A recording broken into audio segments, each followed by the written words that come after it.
Tonight, we're continuing what we started talking about last week, and that's a good thing. We talked about the way that sometimes, we as Christians, we have a really, really good thing. We have hope, peace, life. And sometimes there's things that, well, it just kind of blinds others to the good thing that we have. And tonight, I want to continue talking about that with the good thing that God has put inside of us. I went to a mission trip to Mexico one time. I actually have been on a number of mission trips to Mexico.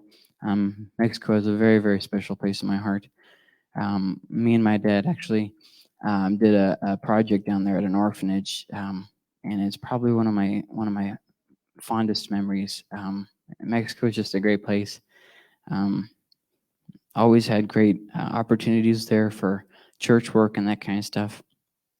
And one of the mission trips that I went on, I had this, to make things anonymous, I had this friend, let's just say, and their grandma came because they were underage, you can go by themselves. Well, this grandma was literally offended by everything. She had a constant scowl on her face. I remember we're on a mission trip to Mexico, okay? It doesn't work overly well to tell people about Jesus if you're like this whole time. So you constant scowl, and never happy, complaining the whole time, literally nitpicking everything. And the funny thing was, she hated kids, not like kids like my kids. I mean, kids like teenagers.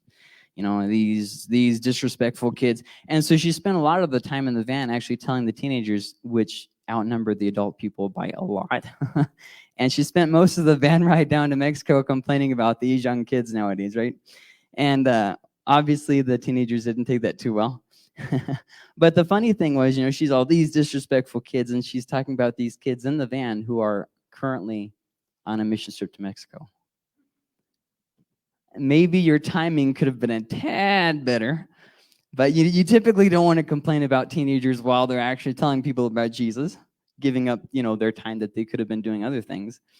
And so she started making the trip really miserable. I mean, it was a small van.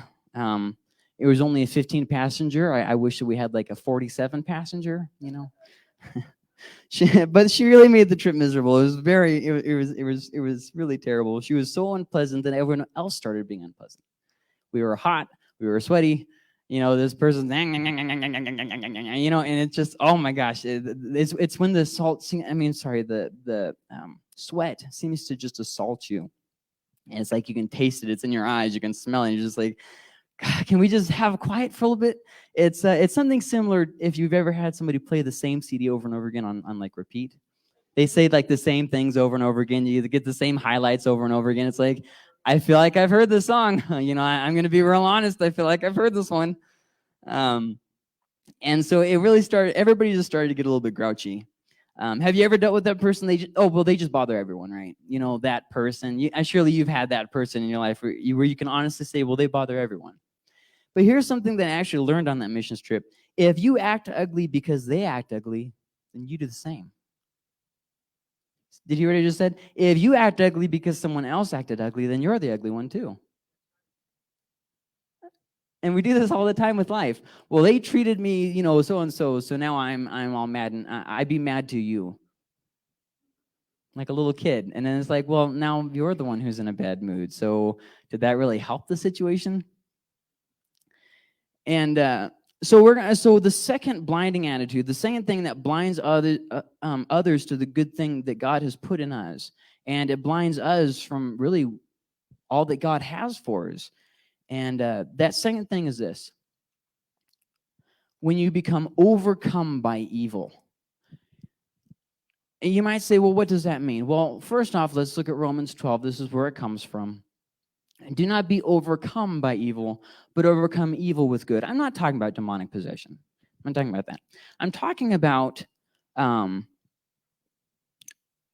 talking about where, well, let me go to the definition and then we'll hop back and keep on this, okay? A good definition of what I mean by overcome by evil is where you allow someone else's bad attitude to get into you.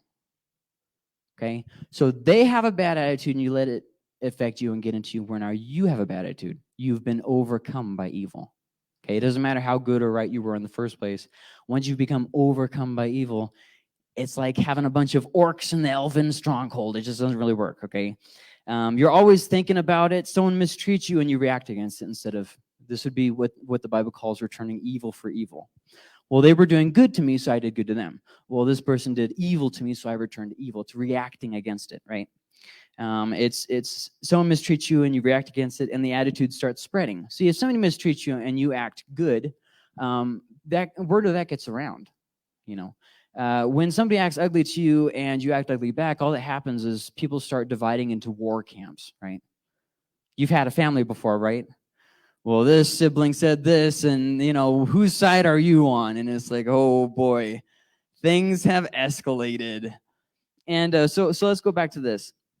If you notice, it says, do not be overcome by evil, but overcome evil with good. Well, what does that mean? I've talked to a lot of people who think that it has something to do with I have good vibes from them. I don't hate anybody. I wish them the best. I mean well to them. Well, see, that's not really what it means. It means more do good. Do not be overcome by evil, but overcome evil by doing good. Okay, a good example of this is actually if you read the verses immediately before these ones, it says about how you should clothe them and feed them. These are actions. These are verbs if you're good with English. And it's actually really funny because Romans chapter 12 has a lot of things that we think are just kind of disconnected. Romans 12 was where it says, do not be conformed to the world, but, you know, be transformed. That's the same chapter. And then he goes through all these different things. Let your love be without hypocrisy. And he goes through all these different examples of all these different stuff. And then at the end of that, he says about how you should treat people who you don't get along with, your enemies and that kind of stuff, how you should clothe them and feed them. And then this is how he closes up that whole section. Do not be overcome by evil, but overcome evil with good. So it's about changing. That was the first thing he said in Romans chapter 12, verse 1. Be changed. Otherwise, you get all nasty and bitter. And then love them, and this is all that means, loving people without hypocrisy, putting their needs above your own, all that stuff. And then at the very end, he says this. So it's not good enough that we just do good, but we also have to change. A good starting place might be our attitude.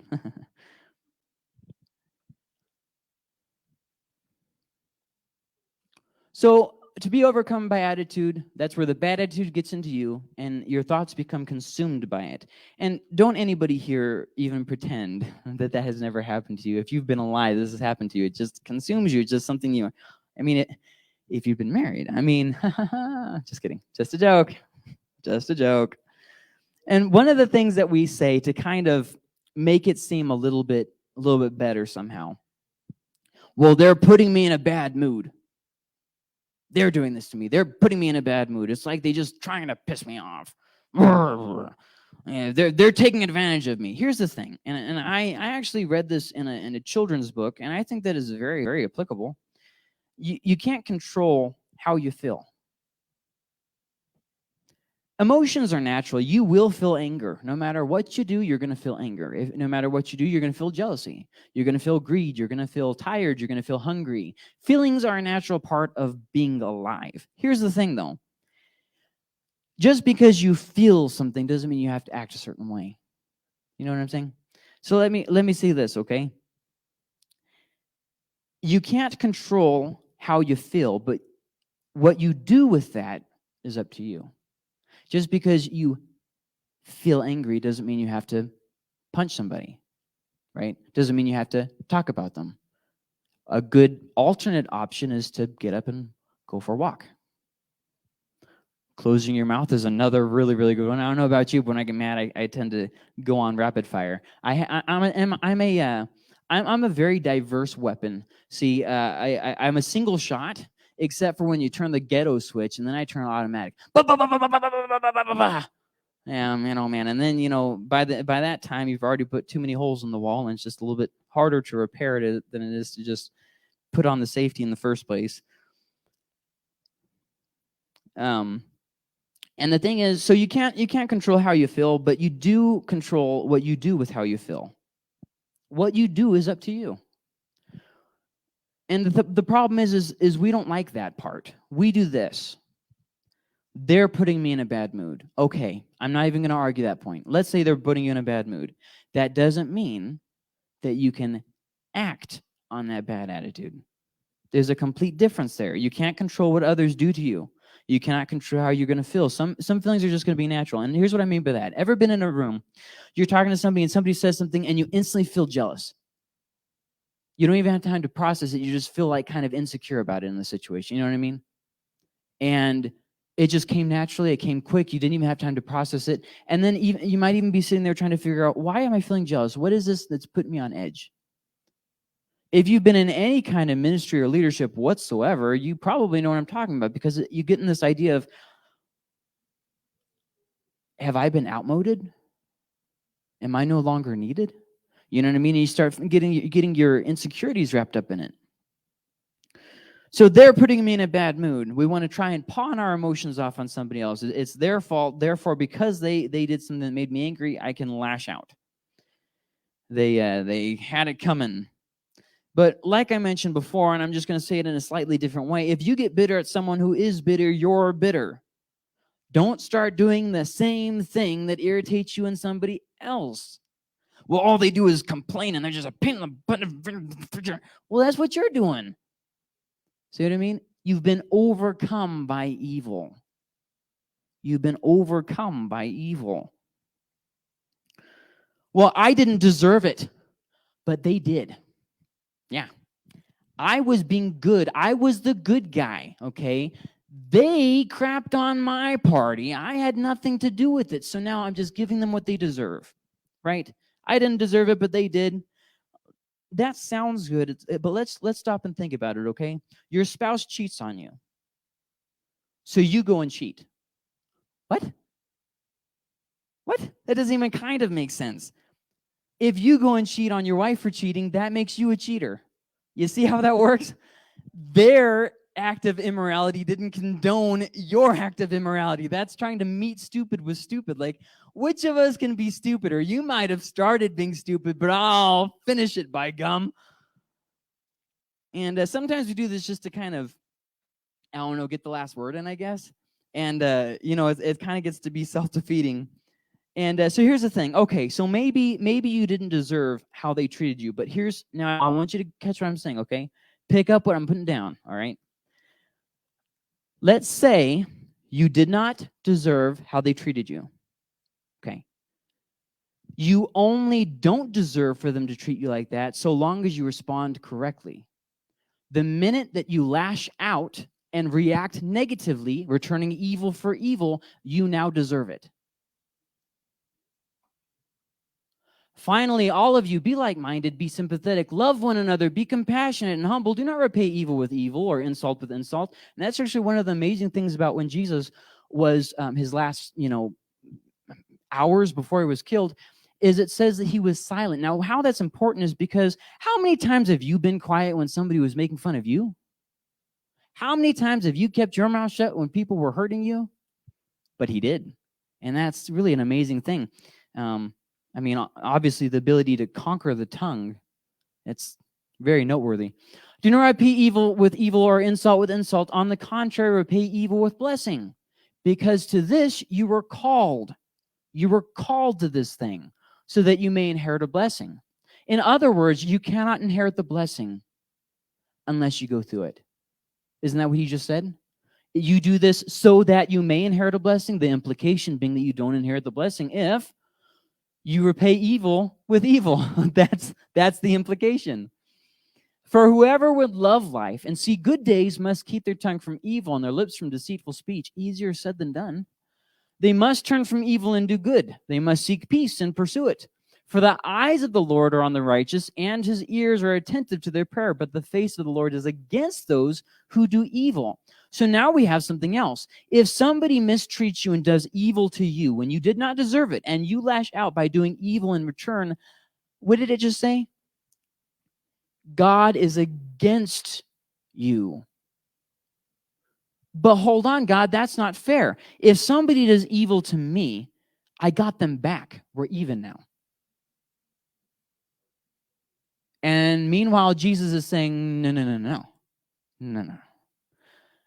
I said don't return evil for evil. Did I stutter? Who is going to harm you if you are eager to do good? Now, that's a general statement. It's not always true. There's a lot of, for instance, Christian persecution going on around the world. But even if you should suffer for what is right, you are blessed. Do not fear their threats. Do not be frightened. But in your hearts, revere Christ as Lord. Always be prepared to give an answer to everyone who asks you to give the reason for the hope that you have, but do this with gentleness and respect. How many times have you seen people getting in arguments on YouTube, for instance, on the comments section? If you've ever been online, I've seen it. I mean, okay, you know what I'm talking about. And they're just going at each other. So it's like a bunch of yapping wolves, right? Both of them trying to see the other one as a prey that they need to take down. The atheist on this side, the loudmouth Christian on the other side, and they're just See, the atheist, what does it matter if they shoot out their mouth and say something stupid? They don't believe in God. But when we do, that matters everything. See what I mean? They don't have to answer to powerful atheismo, but we have to answer to God for every word that is spoken. That's a big statement. But do this with gentleness and respect. Keeping a clear conscience. Did you hear what he just said? Keeping a clear conscience. It's not good enough that you started with a clear conscience. You have to see it through with a clear conscience. That means you did the right thing. Somebody mistreated you. You kept doing the right thing so that your conscience is clear. Now that is difficult. That's probably the single most difficult thing there is to do as a pastor. Probably. But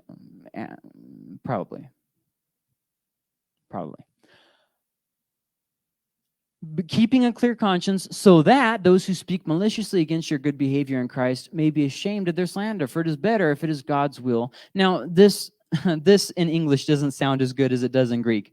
It makes it sound like you're going to act good and they're just going to feel so stupid. That's not what it means. It means that the thing that they're saying has no traction. It just kind of it's a false claim and it dies out. Is kind of what it means when it says there about malicious, maybe ashamed of their slander. For it is better if it is God's will to suffer for doing good than for doing evil. That makes sense. It's better to suffer for doing the right thing than for doing the wrong thing. But then when you see it in practice, it doesn't feel as good. So I did the right thing and I suffer for doing the right thing. Well, why didn't I just do the wrong thing? And at least that way I would have had fun doing it. For Christ also suffered once for sins, the righteous for the unrighteous, to bring you to God. That's why he wants you to suffer as the righteous rather than as the unrighteous. To bring you to God. He was put to death in the body but made alive in the spirit, and we're going to stop reading there. So a lot was said there in that passage. But notice especially he said that about gentleness and respect. Remember this when you're getting in all those debates that we think are so important. When you're arguing with people about whatever that seems so important to you, most of your arguments are going to be pointless. But when you're having these really in-depth arguments and you're real heated up, remember what he said about doing it with gentleness and respect. And remember, he didn't say to argue. He said to be able to give an answer for the hope that you have, not to be able to argue with people. Remember, there is a difference there. Anybody can argue. That doesn't really take being spirit-filled to argue. Oh, well, I was filled with the power of God, and I just really yelled at them. Oh, yeah, I'm glad you made a jackass out of yourself, but, that probably isn't what God was talking about. And notice how he says to keep a clean conscience, don't just start out with one, because that's often what we do. The few times that we genuinely were the good person in the situation at the beginning, when somebody returns evil, we turn on the ghetto switch. The gloves come off. There's foaming at the mouth. We turn savage, like a zombie all of a sudden, and it just completely changes. But there is something that we still need to address before we go to the next point here. A little story that a little ditty. If someone, let's say you're somebody who, let's say, complains a lot, okay? I don't like this, I don't like this. And someone comes to you and tries to talk to you about your complaining. I have actually heard this. Well, you're complaining about me. Here's the thing. If someone is talking to you about your complaining, that's not complaining. They're trying to help you. And that's actually something that the Bible tells them to do. If you see your brother in sin, try and go and talk to them. I've actually literally heard that. Even in the past year, I've heard this, where somebody's doing something and say, well, hey, you really shouldn't do that. Well, you're doing the same thing. No, I'm coming to you and trying to talk to you as a friend, trying to get you to get out of this. Well, maybe you should take it out of your own eye. It's like, is your ego really so frail that you can't have a genuine conversation about your attitude? Really?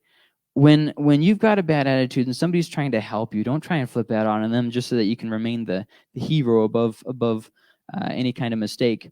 I had a pastor friend, and he said something along the lines of this. I've kind of reworded it to make it a lot shorter because his rant was very long, and if I would have written down the whole thing, we would have probably been here for a couple hours.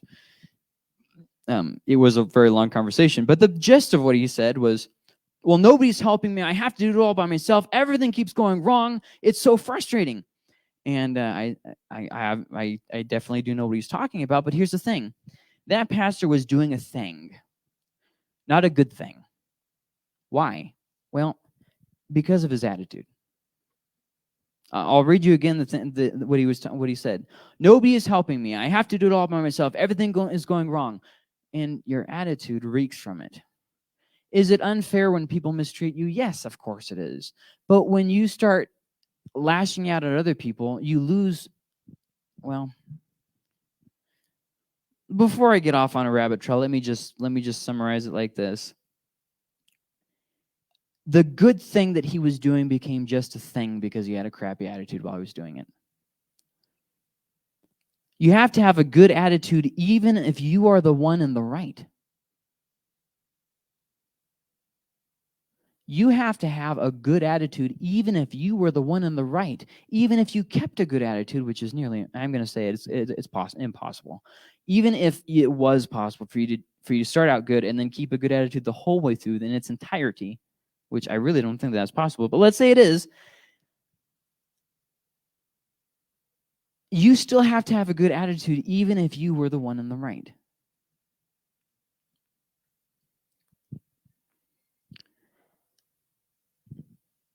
It's not just what you do, it's how you do it. If you pay attention in the Gospels, everybody talks about Jesus and the Pharisees, right? That's what everybody likes talking about.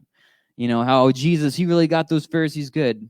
And everybody thinks that they know what the Pharisee is, right? That person is the Pharisee. Hey, you're a Pharisee. And you feel so good about yourself because you're like, that means that in a story, I'm Jesus. You're the Pharisee, which means you're doing everything wrong. You're stupid, haha, and I'm right and I'm better than you. But the thing is, if you actually pay attention to the story in the Gospels, Jesus did not correct the Pharisees' beliefs. In fact, if you look at Pharisee doctrine and Jesus's doctrine, they are almost identical on every issue. Jesus and the Pharisees believed almost the exact same thing. And as a result, he really didn't correct much of their beliefs. Instead, Jesus spent his energy correcting their actions and their heart. This is a really big point. I've many times, especially in my younger years, had this idea that because I was right in the facts, I could deliver those facts any way I wanted. I had the truth, so it didn't matter how I gave someone else the truth. I could slap them upside the head. I could make them feel stupid, make them look bad. It didn't matter because I had the truth. Jesus didn't correct the Pharisees' beliefs. He corrected their actions and their heart. There's a very big lesson to learn there. So how do you not be overcome by evil? This is a very difficult thing. I've said a lot and I've said it really fast. Maybe I've said too much. I don't know. I will give you 13 ideas. I would highly encourage you going through the list and then spending a lot of time in prayer trying to add to the list yourself. Number 1, don't justify your bad attitude. You have a crappy attitude, just face it. The longer you allow that pride to go on and start justifying it in your head, the harder it gets. Well, I'm not even going to pay attention because they did this. And what we do is we blindside ourselves. We don't even recognize that we have a bad attitude because we're so focused on them. Number 2, realize that you can't force them to change, but you can change your attitude. You control you. You can't make everybody else in the whole world change. You can control you. It seems so easy and simple on paper. It's so much difficult when you try and live it out, though. Number 3, whatever they've done, let it go. And I'll tell you the mark of bitterness that I've often found in my own life, and I really hope it benefits you as well. The mark of bitterness is when you start bringing something up that happened more than a day or 2 ago. As a general rule, if it's happened more than a day or 2 ago, you need to move on. It needs to no longer be a factor in how you decide how you make your decisions, how you live your life, anything really. And I'll give you a really good example of something where this, the person was not able to do this. It was actually someone who I knew very closely. They were actually got into drugs, and it was still their mom and dad's fault. All of their problems were still their mom and dad's fault. Years and years after. That's exactly what I'm talking about. They were not, it happened more than a day or 2 ago, and they were still living there like they were still there. At that point, whatever person you are, it's because you've made the choices to get you here. You can blame someone else up to like a couple days, maybe even a couple weeks or a couple months, but I have never once in my entire life, and I've seen some very ugly situations, met some people who really had some crap things happen to them, and I have never once seen somebody who can genuinely say, I am here today because of all the bad things that they did to me. Because what happens is it affects you, and it maybe puts you in a different place, like maybe you're poor or something like that, but that doesn't change who you are inside. You get to choose that. You don't have to let it own you and control you and run you for the rest of your life. And if it happened more than a day or 2 ago, it shouldn't have any factor in your life. You should move on and heal. And that's oversimplifying it. Yes, very much so. But it is still the necessary thing. So then the 4th thing, after letting it go, keep distance. Now, here's the thing. What we do is we put people on our terror list, on our terror watch list, right? People we don't like get up there. People we don't like get up there, and also people we don't like. Well, what the Bible actually tells us, it says to keep distance from problem makers. Here's a good example. Do not make friends with a hot-tempered person. Do not associate with one easily angered. You may learn their ways and get yourself ensnared. This is one of the few examples in the Bible where it specifically says, keep your distance from these people.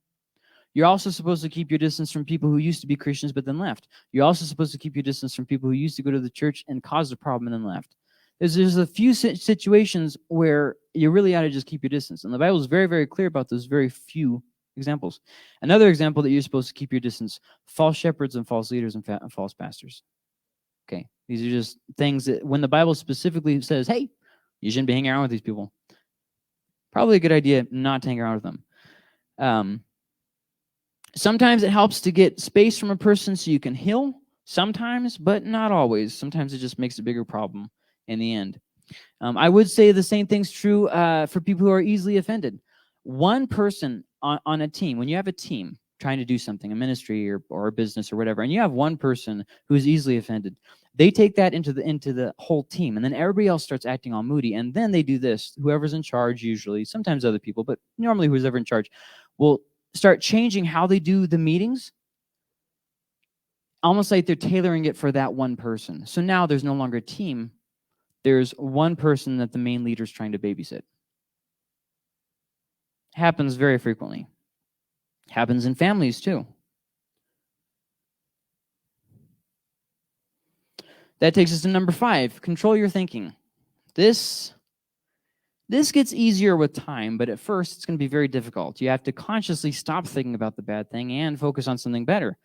You can focus on filling up the space, like learning another language, or you can focus on putting better things in the space, like memorizing verses.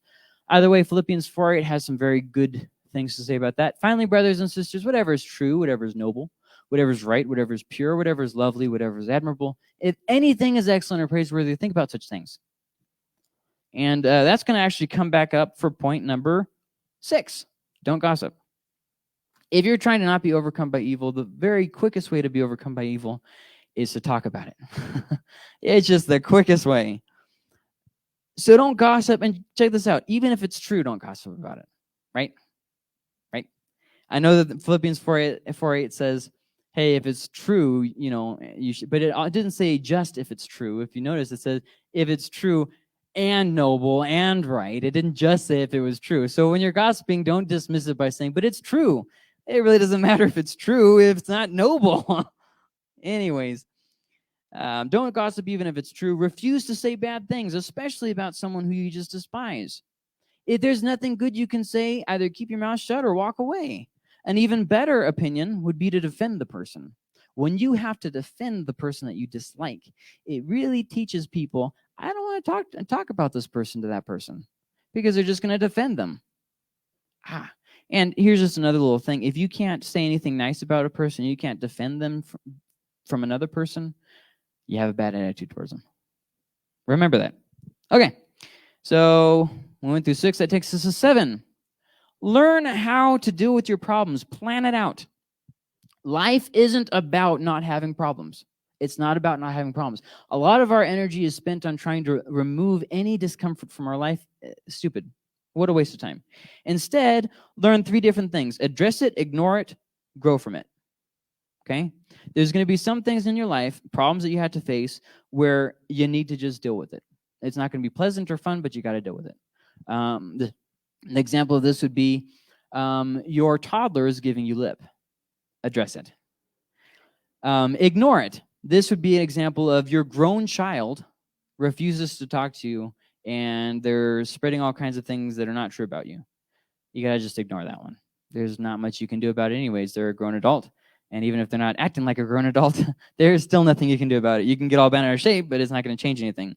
And then the third thing, grow from it, which oftentimes things that you ignore can still be things that you can grow from. And actually, with that being said, even things that you have to address, you can still grow from those things too. There's going to be some problems in your life that they're going to be constant irritants. There's nothing you can do about it. There's no winning. There's no doing the right thing. It's just going to blow up in your face no matter what you do. You can take those very troubling things that don't have an easy solution and kind of seem to linger around, and you can use them as a growing experience. Learn patience. Let's say you have somebody who's a constant thorn in your side, always complaining about you. Well, why don't you take what they're saying and learn from it? You don't have to like them or the way that they said it, but if you can profit from it, why not just steal the negative gold in the pile of poop? Number 8, the God who loves you loves them too. Don't be overcome by evil. When you turn all bitter and nasty towards somebody who's bitter and nasty, God loves them too.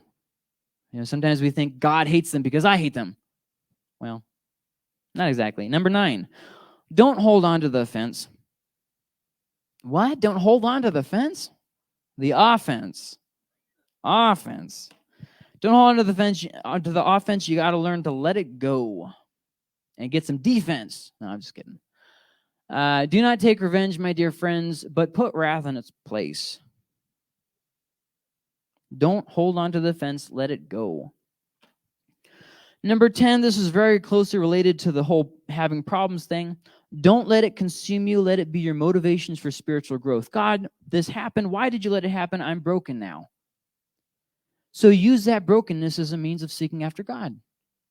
Lord, I'm broken and I need you. At least I know it. Or would you rather be oblivious to your own need? Number 11. No, this one doesn't have the pop-up one by one. Shoot, dog. Number 11. Get around good influences. As a Christian, you are responsible for seeking God for yourself, right? Everybody knows this? Okay, now that we've said that, you are dependent on other Christians for your spiritual growth. You will never grow as a Christian if you don't depend on other Christians. God has specifically constructed, the church so that we can help one another.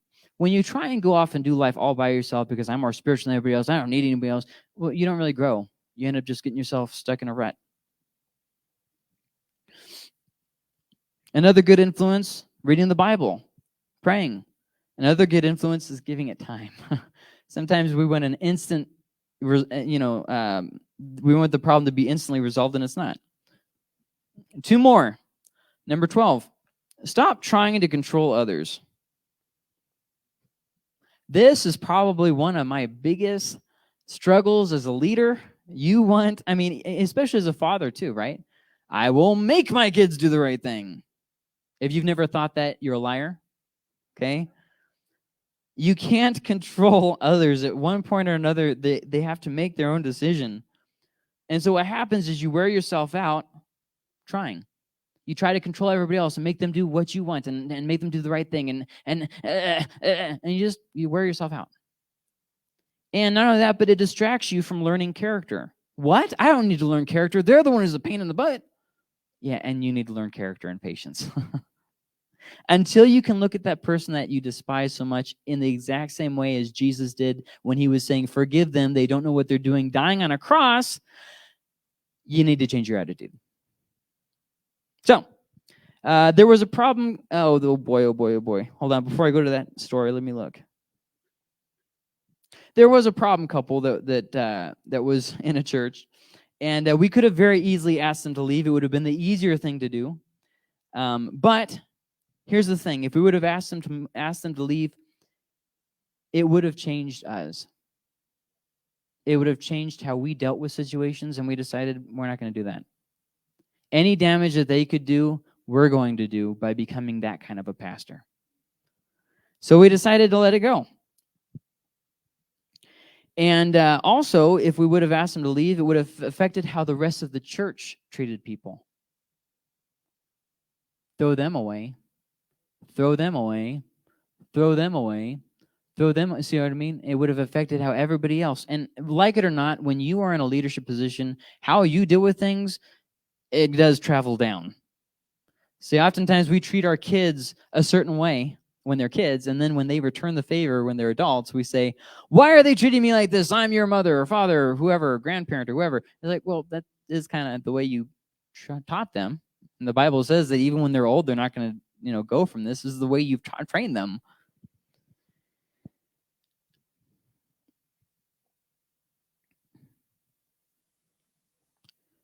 And it also would have prevented us from growth as not just as individuals, but as a church. Number 13, I'm sorry, I forgot that it's already up. Don't make it bigger than it is. We are masters of making things seem like the end of the world. Pastor talked about this a little bit this morning.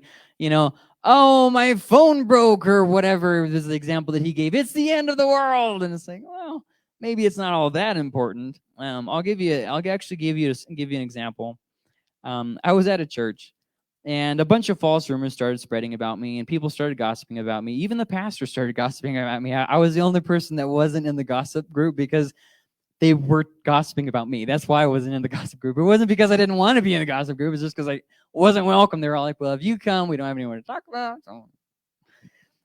And so even the pastor got in on it. They started ganging up on me. And I know that sounds like, oh, poor me, right? Whenever somebody says, oh, they were ganging up on me, it's almost always a lie. This is the exception. They really were. And even the pastor was. And I ended up losing my position. And I started having anxiety and depression. And nobody in the church even lifted a finger to help me. I mean, nobody at all. It was really a train wreck. I kept getting from bad to worse. And I could give you example of what happened after that, but I'm not going to, because I think that you get the idea of it just kept getting worse and worse. And here's the thing, and I will always remember this because I usually don't respond this way. But I did this time. I kept doing the right thing. I stuck it out. I don't know why I did that. I don't know. Maybe I was just scared to move on. I don't know. Either way, I kept doing the right thing.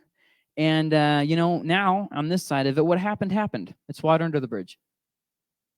At the time, it seemed like it was really important, but, does it really matter? If others don't believe me, if you right there, if I told you that story and you didn't believe me, what does it matter? It doesn't affect me if you believe me or not. It's what happened. You can believe it or disbelieve it. I don't really care. See what I mean? We make things sometimes into really big deals like, but my pride is on the line. Yeah, that's kind of the problem. You're holding on to your pride too tight. And, and now even today, I still know that pastor. I still talk to that pastor. I still consider him as a friend. Do I feel like that was a crap fest? Oh, absolutely. There's a reason for that why that church is not growing. There's a very good reason why that church is growing. It's shrinking. It's a miserable place to be. When we don't allow God to change us, we keep saying, why aren't we seeing people saved? Well, gee, I don't know why. You don't want to change it. You don't want to reach out to them. I don't know why you're not growing. I just don't know at all.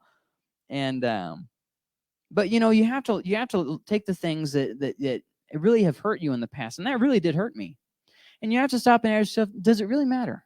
And you'll find the grand, overwhelming number of times, no, it does not matter. You're making a big deal out of something. It's already over and done. It's done. It's like Lion King, the Rafiki. He's all got the stick and he smacks the lion over the head. He says, "Ow, that hurts." Yeah, but it's in the past. Let it go. I mean, I know it's funny. We laugh, ha ha, but it's true. I mean, it's already in the past, right? Well, what do we do when we know that there's going to be something painful? We tense up about it. We fear. Like when you were a kid, right? You're going to get a spanking. So what do? You're crying. You're freaking out because it's going to hurt. You know it's going to hurt. But the actual moment of displeasure only lasts for about 2 seconds. We make big things out of things that really aren't that big of a deal. So what happened with the grandma? This is the second time in my life that I have actually handled the situation well. Every other time I've been like, okay, that's it. I'm punching you in the face. And then people say, you're the pastor. You can't punch me. Oh, I didn't know that. Again, with the pastor thing, I forgot. I'm sorry. But so what happened with the grandma? Well, she tried to blow up on me in front of everyone. It was very awkward and tense. Everybody just kind of stopped. Like, what's going to happen now? Because up till then, she'd just been saying these little cutting remarks. But at this point, she really went full out like a lion attacking a young swift gazelle with flowing hair. I had hair back then. Look it up. No, don't look it up. And anyways, so what happened is I listened to her with my mouth shut. This is not a lie. And then I diffused the situation very quickly. I said in about 5 seconds, I was like, oh, okay. That's simple. I didn't have to go on some long tangent. And she was expecting for me to, because that's what everybody else was doing. This whole thing took less than 5 minutes. And then I walked away and I put it out of my mind. I didn't walk away and keep it in my mind about how wrong she was. I was irritated, but I just pushed it out of my mind. This is one of the very few times in my life that I've been in this kind of situation. I actually handled it well. For some reason, as I got older, I found it a lot harder because I felt like I served my time in the trenches. It was time now people show me respect. You know what I mean? And so because I kept wanting people to show me respect, I kept doing stupid things and trying to get back at people who were acting bitter and nasty. So then I became bitter and nasty. You see how this works, right? It's for every action, there's an opposite and equal reaction. So then what happened after I walked away, I put it out of my mind, I did it respectfully. I didn't go storming off. She was done talking. I said, oh, okay. And then I walked away. And others in the group, especially the teenagers, they came to me and said, wow, you handled that so well. And then they tried to bring it up again because they were still upset about it, right? And this was the real test. It would have been very, very, very easy to start talking about her and how stupid she was. I really wanted to, but instead, I downplayed it. It wasn't really a big deal, and I changed the conversation. And I kid you not, this really did work. Maybe it was because I was only a kid at the time, and people just kind of, I don't know. But something happens when we get older. We have to get stubborn, and I don't know. It's just harder now than it was when I was a teenager. And anyways, you focus on doing what's right and being someone of character, and you can make a situation better. So by the end of the trip, believe it or not, everyone was having fun, even her. Because of that one little encounter that she had with me. If I'm honest, I look at all the bad encounters people would have with me, and people have had with me, and they're train wrecks. I took a bad situation, made them worse. Most of it was because I couldn't keep my mouth shut. About 70% was because I couldn't keep my mouth shut. The other 30%, I'm not going to tell you. Mind your own business. See, the thing is, when you're having a problem with someone, don't demonize them. Don't demonize them to others. youngest, like me, I'm a youngest learn to manipulate people, and they learn to whine a lot. I mean, anybody who's had kids will tell you this. Youngest have this idea that they just, always with the crying and whining. And when we get older into adults, what happens? We still whine. And instead, my parents taught me a very valuable lesson that I wish I would have remembered as an adult, like I remembered as a teenager. Keep a good attitude even when someone else is treating you wrong. In fact, I went on a camp out and I got a trophy for it that is now hanging up in my office. It's one of the most important things I've ever won, because I never won trophies. I wasn't ever good at anything. And I actually won a trophy because everything kept going wrong on this camp out, and I kept a good attitude the whole time. I was the only person who kept a good attitude, and they gave me a trophy for it. And that one trophy probably cost, I don't know, $1 or $2, but it matters to me because it's a symbol that, although most of the time I don't handle the situation very well, I can handle it well. I have that choice. Sometimes we have this in our head that we're just doomed to fail, and that's just not true. You can keep a good attitude. Like I said, it is harder now that I'm an adult, but it is still possible. So how do you apply all this to your life? This is a recap. I'm sorry, I forgot I wanted to do a recap. Don't justify it. You can control. You control you. Let it go. Keep distance. Control thinking. Don't gossip. Plan problems. God loves them. Oh boy. Don't hold the offense. Use it for motivation. Get good influences. Stop trying to control them, and don't make it bigger than it is. So how does this apply? Well,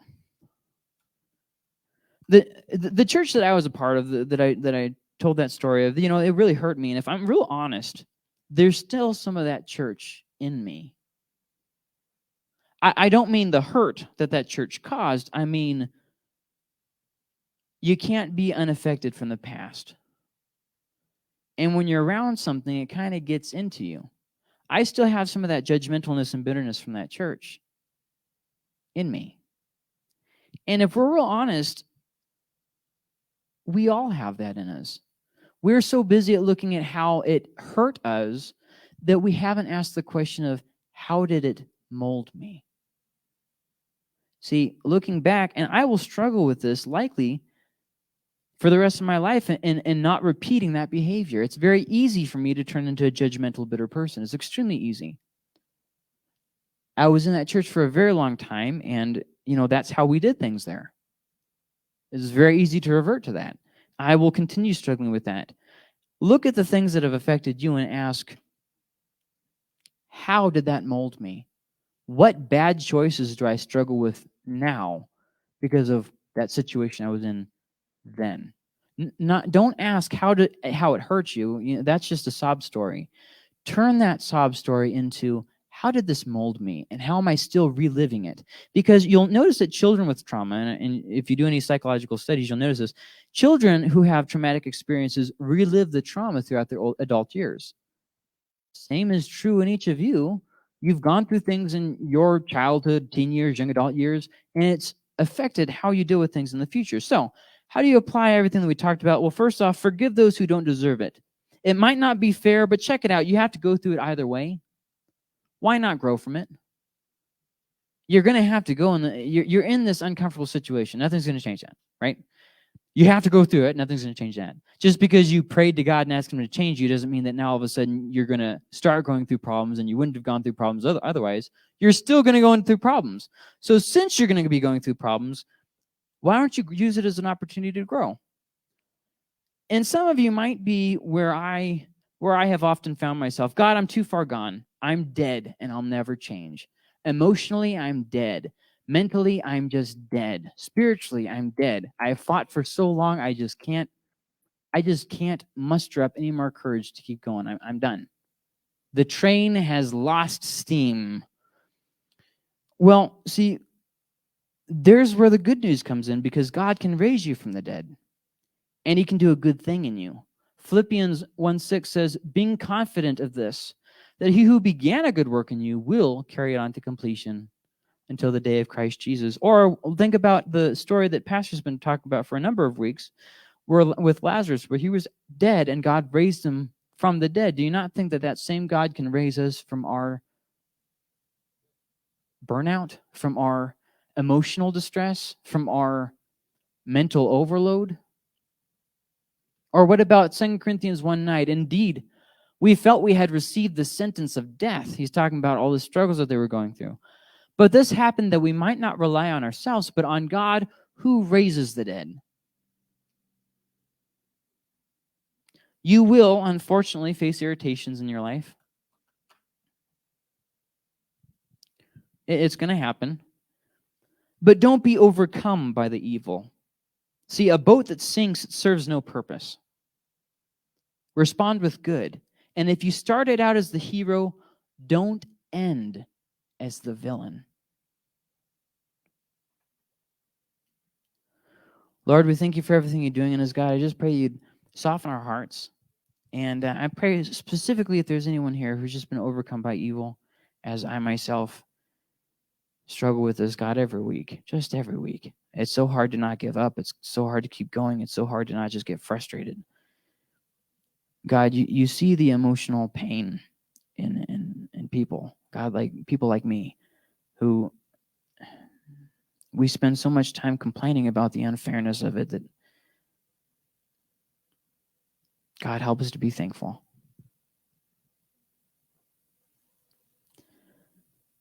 God, help us to take that irritation that we feel and just complete frustration and just take it to you. No matter how hard and painful it is, it'll always be better than carrying it. So God, I pray for those today who are either struggling against evil or have already been overcome by it, Lord. Soften their hearts. God, that they come to you and experience the fresh, clear water, the water of life,